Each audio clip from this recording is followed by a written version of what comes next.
우리의 삶을 수놓는 무수한 인연들 속에서 누군가의 곁을 떠나기로 결심하는 순간이 있습니다.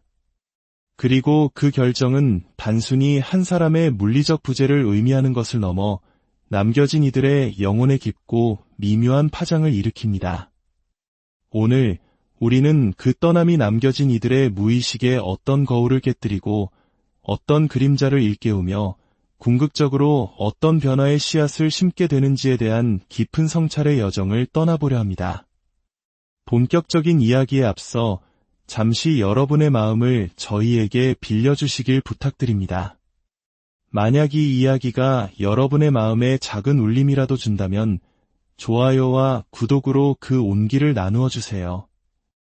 여러분의 손길 하나하나가 이 지혜의 빛이 더 많은 이들에게 닿게 하는 큰 힘이 됩니다. 여러분의 모든 날에 평온이 깃들기를 기원하며 이제 시작하겠습니다. 첫 번째 이야기, 버려짐이라는 원초적 그림자.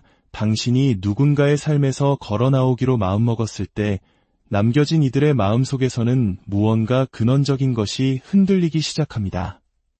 그것은 단순히 당신의 빈자리가 주는 허전함이 아닙니다. 그것은 인류의 영혼 깊은 곳에 각인된 버려짐에 대한 태고의 두려움과의 조우입니다. 이 두려움은 개인적인 경험을 넘어선 원형적인 감정입니다. 아주 먼 옛날, 우리의 생존이 부족과 공동체에 속해 있는 것에 달려있던 시절의 집단 기억까지 거슬러 올라갑니다. 그 시절, 무리에서 뒤처지거나 버려지는 것은 곧 위험과 거절, 나아가 죽음을 의미했습니다. 따라서 당신이 관계에서 물러나기로 한 선택은 상대방 감정의 표면을 건드리는 데 그치지 않고 그들 안에 잠들어 있던 이 원시적인 그림자를 깨우는 행위가 됩니다. 버려짐의 그림자는 종종 다른 모습으로 위장하여 나타납니다. 때로는 분노로, 때로는 씁쓸함이나 비난으로, 혹은 깊은 침묵으로 표현될지 모릅니다.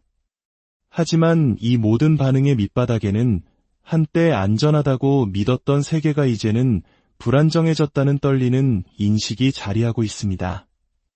남겨진 사람은 냉정한 진실과 마주해야만 합니다.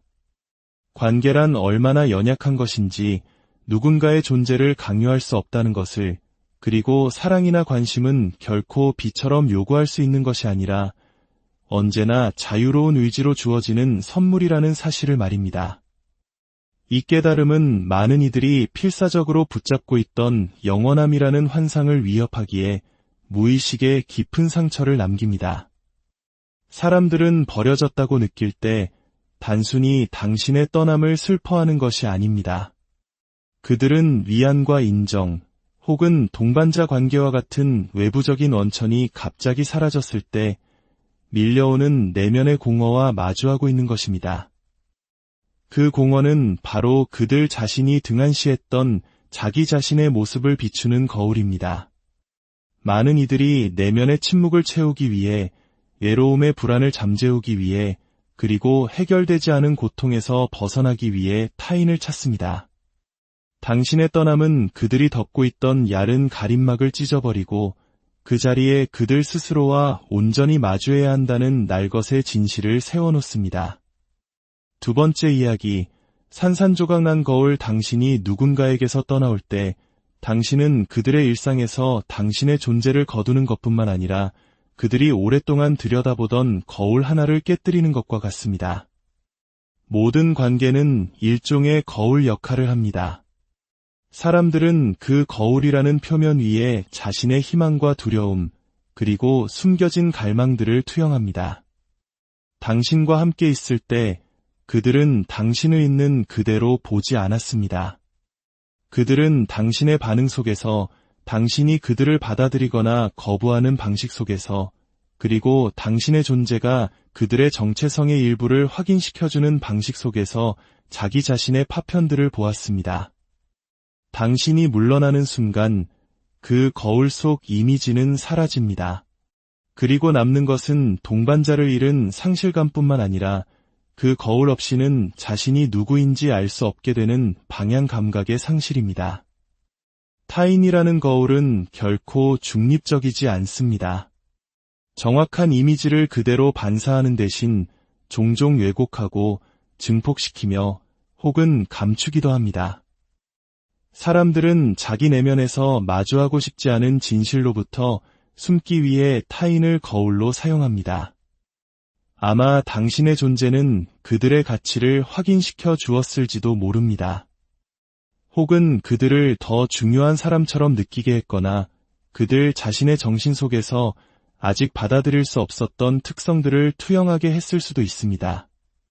당신이 떠나면 그 투영은 무너져 내리고 그들은 환상에 위안 없이 자기 자신을 똑바로 바라봐야만 합니다. 따라서 거울이 깨지는 것은 무의식의 세계에서는 폭력적인 행위입니다. 그것은 당신의 모습뿐만 아니라 그들이 그 위에 쌓아 올렸던 연약한 자아상까지도 함께 벗겨내기 때문입니다. 그들은 마치 당신이 자신들에게 속한 무언가를 빼앗아 간 것처럼 분노할지도 모릅니다. 놓아버릴 수 없는 거울의 파편들을 지키기 위해 당신을 비난하고 깎아내리려 할 것입니다. 하지만 그들의 분노는 당신 한 사람에 대한 것이 아닙니다. 그것은 자신이 누구인지를 말해주던 거울을 더는 가질 수 없게 된 고통입니다. 당신 부재의 침묵 속에서 그들은 공허함과 자기 자신과의 단절감을 느낄 수 있습니다. 의지하던 거울이 더는 존재하지 않기 때문입니다. 당신의 친절은 그들이 자신의 가치를 보게 했을 것이고 당신의 비판은 그들이 자신의 결점을 마주하게 했을 것이며 당신의 사랑은 그들이 사랑받을 만한 존재라고 느끼게 도와주었을 것입니다. 이 모든 경우에 당신은 그들의 눈에 비친 당신 자신일 뿐만 아니라 그들 내면 세계의 거울이기도 했습니다. 당신의 떠남은 이 역학을 산산조각 내고 그들이 가공되지 않은 날것의 자신과 마주하도록 선택의 여지를 남기지 않습니다. 세 번째 이야기, 권력의 원형을 깨우다 당신이 떠나기로 결심했을 때 남겨진 이들의 무의식 속에서는 실망이나 분노보다 훨씬 더 깊은 무언가가 꿈틀거립니다. 당신의 떠남은 권력에 대한 고대의 인식을 일깨웁니다. 왜냐하면 떠나는 행위는 단순히 물리적인 이동이 아니라 당신이 자신의 존재와 에너지에 대한 권위를 쥐고 있다는 상징적인 선언이기 때문입니다. 이러한 깨달음은 다른 사람들을 불안하게 만듭니다. 왜냐하면 그것은 그들이 당신을 통제할 수 있다는 환상, 즉 당신을 그들의 삶 속 역할 안에 무기한으로 가두거나 설득하거나 묶어둘 수 있다는 믿음을 무너뜨리기 때문입니다. 떠나는 것은 권력을 되찾는 궁극적인 행위입니다. 그것은 관련된 모든 이들에게 아무리 깊은 유대라 할지라도 동의 없이는 존재할 수 없으며 자유는 언제나 소유보다 강하다는 사실을 상기시킵니다. 인간관계에서의 권력은 좀처럼 공공연하게 이야기되지 않지만 모든 상호작용의 밑바닥에 흐르는 보이지 않는 해류를 지배합니다. 사람들은 자신의 중요성을 확인시켜주는 방식으로 타인의 존재에 영향을 미치고 그것을 만들고 확보하려 애씁니다. 인정하지 않을지 모르지만 그들은 종종 당신의 에너지가 언제나 자신들에게 더 스톱할 것이라는 암묵적인 가정에 의존합니다. 당신이 그와 다른 결정을 내렸을 때, 당신이 물러나기로 선택했을 때, 이 숨겨진 균형은 깨지고 그들은 결코 당신을 진정으로 소유한 적이 없다는 연약한 진실이 드러납니다. 당신의 떠남에서 드러나는 권력의 원형은 이중적인 성격을 지닙니다. 한편으로는 통제할 수 없는 독립성을 보여주기에 두려움을 불러일으킵니다. 다른 한편으로는 의무나 조종에 얽매이지 않으려는 개인의 힘을 반영하기에 존경심을 불러일으킵니다. 사람들은 이것을 의식적으로 인정하기를 거부할지 모르지만 마음 깊은 곳에서는 떠나는 행위에 내재된 권위를 감지합니다. 그것은 자신의 길을 스스로 선택하는 자, 의존의 대상으로 전락하기를 거부하는 자, 자신의 삶이 타인의 기대에 의해 좌우될 수 없음을 부재를 통해 선언하는 자의 권위입니다.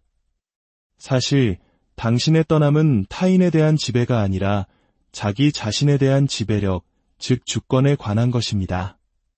당신의 에너지, 당신의 존재, 당신의 삶은 당신 자신이 이끌어갈 것이라는 사실을 상기시키는 것입니다. 이러한 힘이 다른 사람들을 불안하게 만드는 이유는 바로 그들의 주권 부족을 가리키기 때문입니다. 당신의 떠남은 그들의 의존성을 비추는 거울이 되고 당신이 스스로의 족쇄를 푸는 동안 그들이 여전히 차고 있는 족쇄를 드러냅니다. 당신의 선택 속에서 당신은 이 시대를 초월한 서사를 메아리 칩니다.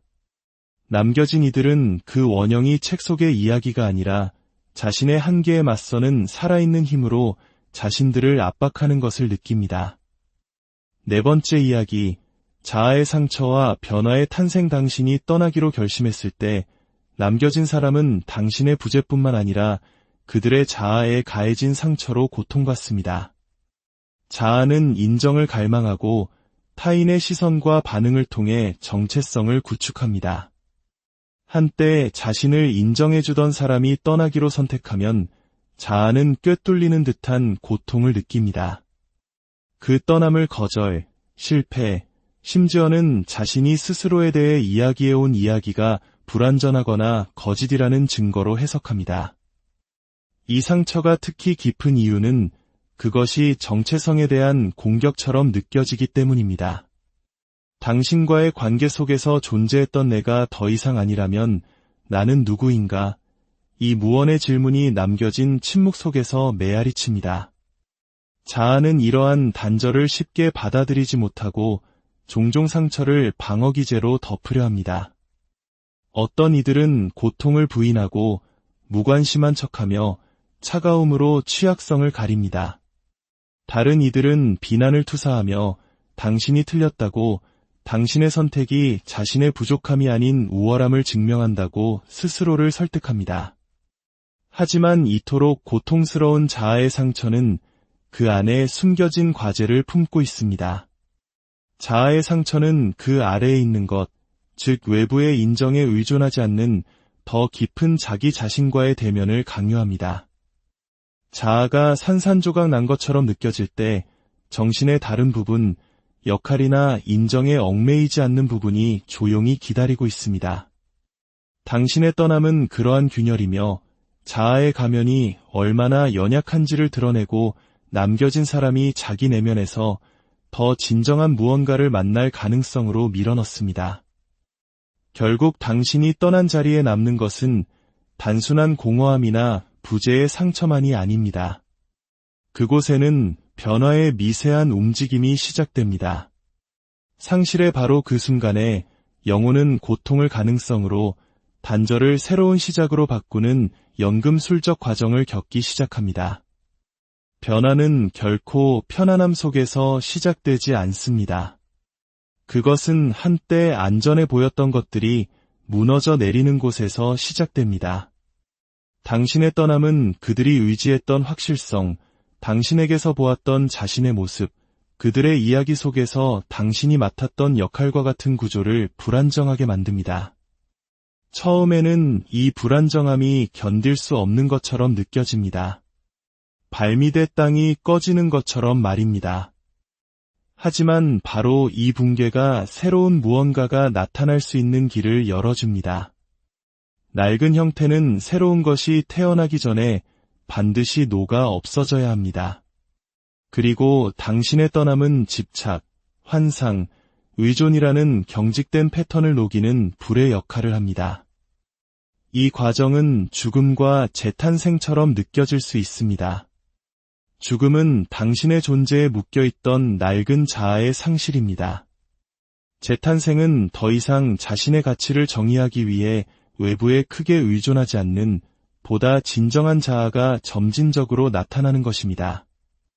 당신의 부재는 스승이 됩니다. 그리고 그 침묵 속에서 영혼의 연금술은 느리지만 보이지 않게, 그러나 심오하고 지속적인 효과를 가지고 작동하기 시작합니다. 오늘의 이야기가 당신의 마음에 깊은 울림을 주었기를 바랍니다. 떠남과 남겨짐의 고통 속에서도 우리 각자는 결국 자기 자신과 온전히 마주 서게 됩니다. 그 여정 속에서 자신의 영혼이라는 거울을 들여다볼 용기를 찾으시길, 그리고 그 여정이 당신을 더 깊은 평화로 이끌기를 기원합니다. 이야기가 마음에 와 닿으셨다면 구독과 좋아요를 통해 이 온기를 다른 이들과도 나누어 주세요.